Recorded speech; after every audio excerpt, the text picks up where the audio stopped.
और इसी के साथ आगे 6th चैप्टर में हम जानेंगे कि स्पेस में चूहे की क्या कहानी है। मतलब ये कि जून 2001 में इलॉन मस्क जब अपने 30वें साल में थे तो वे और उनकी पत्नी सिलिकॉन वैली को छोड़कर लॉस एंजलिस में शिफ्ट हो गए। उनका बनाया पेपाल एक सफल प्रोजेक्ट रहा था, तो अब वो अपने सपने स्पेस ट्रैवल और रॉकेट शिप्स पर ध्यान दे सकते थे और इसके लिए लॉस एंजलिस से बढ़कर के कोई और बढ़िया जगह हो ही नहीं सकती थी, क्योंकि वहां का मौसम एरोनॉटिक्स के लिहाज से काफी अच्छा था। मस्क ने अपने जैसे ही कुछ लोग ढूंढ लिए। उन्होंने मार्स सोसाइटी नाम का एक ग्रुप भी ज्वाइन कर लिया था जो मार्स पर जीवन की संभावना तलाश रहा था। ट्रांस लाइफ नाम से इस ग्रुप का एक प्रोजेक्ट भी था। ये एक कैप्सूल के आकार का बनने वाला था जो कि अर्थ के चक्कर लगाए और इसके क्रू मेंबर्स चूहे बनने वाले थे। मस्क ने $5 लाख मार्स सोसाइटी और इसके प्रोजेक्ट के लिए दिए। उन्होंने सुझाव रखा कि ट्रांसलाइफ मिशन को मार्स तक ही एक्सटेंड करना चाहिए। एक दिन इलॉन मस्क नासा की वेबसाइट ब्राउज कर रहे थे तो उन्हें बड़ी गहरी निराशा हुई, क्योंकि मार्स एक्सप्लोरेशन का कहीं पर भी कोई भी एग्जैक्ट शेड्यूल या पुख्ता प्लान नहीं दिया गया था। तो इलॉन ने एरोस्पेस पर कई किताबें पढ़ी। उन्होंने रॉकेट शिप को प्लान करने के लिए टैलेंटेड इंजीनियर्स को अपने साथ काम पर रखा। उन्होंने कम बजट वाले रॉकेट्स का परफॉर्मेंस स्टडी किया और उस टाइम के रॉकेट सिर्फ रशियन बनाते थे। बॉइंग और लॉकहील बहुत ज्यादा महंगे थे और बड़े से बड़े सैटेलाइट्स उठा सकते थे। तो मस्क का आइडिया था कि कुछ सस्ते रॉकेट्स बनाए जाए जो कि रिसर्च और कमर्शियल इस्तेमाल के लायक हो।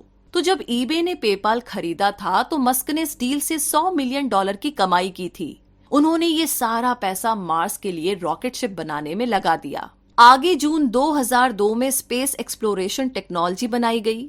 इसमें इलॉन के साथ मार्स सोसाइटी के मेंबर और लॉस एंजलिस के वो सारे लोग जुड़े जो कि स्पेस एंथुजियास्टिक थे। स्पेस एक्स को लेकर के इलॉन बहुत एक्साइटेड थे। हालांकि इस दौरान उनके परिवार में एक बहुत ही दुखद घटना घट गई। उनकी पत्नी जस्टिन ने एक बेटे को जन्म दिया था जिसका नाम नेवेडा एलेक्जेंडर मस्क रखा गया था, लेकिन 10 दिन के अंदर ही वो बच्चा चल बसा। अब हुआ यूं कि एक रात इलॉन और जस्टिन ने बच्चे को बिस्तर पर सुलाया। नेवेडा गहरी नींद में पीठ के बल सो गया था। जब कुछ देर के बाद उसके पेरेंट्स उसे देखने गए तो उन्होंने पाया कि उसकी सांसें नहीं चल रही थी। डॉक्टर्स इसे सडन इन्फेंट डेथ सिंड्रोम कहते हैं।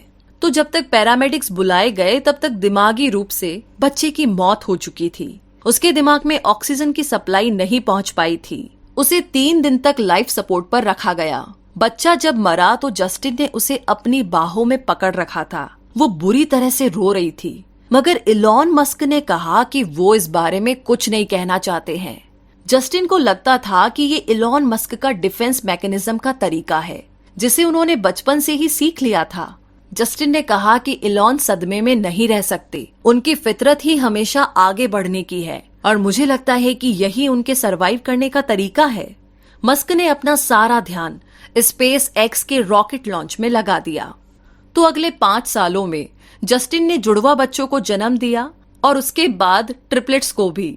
तो मस्क ने कहा कि मैं इस बात पर यकीन नहीं रखता कि मुझे बहुत ही दुखद घटनाओं के बारे में बात करनी चाहिए, क्योंकि ये किसी भी तरीके से हमारे फ्यूचर को नहीं सुधारती।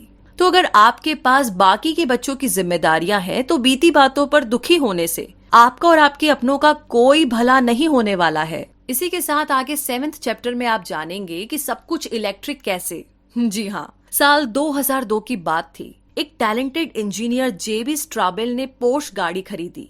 उन्होंने इसे एक इलेक्ट्रिक कार में तब्दील किया और ये वो समय था जब क्लीन टेक्नोलॉजी मूवमेंट का नामो निशान तक नहीं था।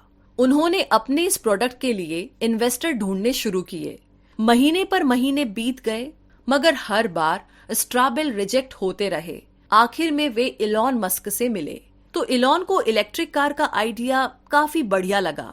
उन्होंने खुद के बनाए बैटरी और एनर्जी स्टोरेज का थॉट रखा। वो तुरंत ही स्ट्राबेल को फंड देने के लिए राजी हो गए और उनकी ये पार्टनरशिप सालों साल तक चली। और इस दौरान कई और लोग भी थे जो कि बिजनेस पार्टनर थे और इलेक्ट्रिक कार बनाना चाह रहे थे। इनमें से ही 2 लोग थे, मार्टिन एबरहार्ट और नॉर्थन कैलिफोर्निया के मार्क टारपेनिंग। तो जुलाई 2003 में उन्होंने टेस्ला मोटर्स की नींव रखी। ये कंपनी निकोलास टेस्ला के नाम पर रखी गई थी, जो कि इलेक्ट्रिक मोटर के इन्वेंटर थे। इबरहार्ट और टारपेनिंग ने अपनी कंपनी लॉस एंजलिस में मस्क को ऑफर की, तो वे तीनों ही अमेरिका की तेल की समस्या को खत्म करना चाहते थे। और इलॉन मस्क तो वैसे भी हमेशा से ही क्लीन और सस्टेनेबल एनर्जी के फेवर में थे। तो इस तरीके से टेस्ला शुरू हुई और इलॉन मस्क उसके चेयरमैन और सबसे बड़े शेयर होल्डर बने।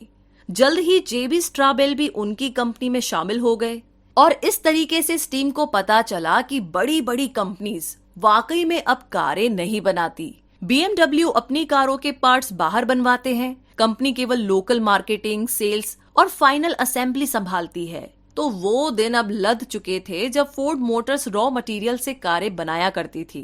तो टेस्ला मोटर्स अपने यहाँ पर बनने वाली हर इलेक्ट्रिक कार को ढांचे से लेकर के फाइनल तक खुद ही तैयार करना चाहते थे।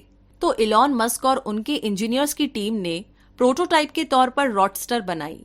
हालांकि इस प्रोसेस में टाइम, एफर्ट और पैसा बहुत लगता था।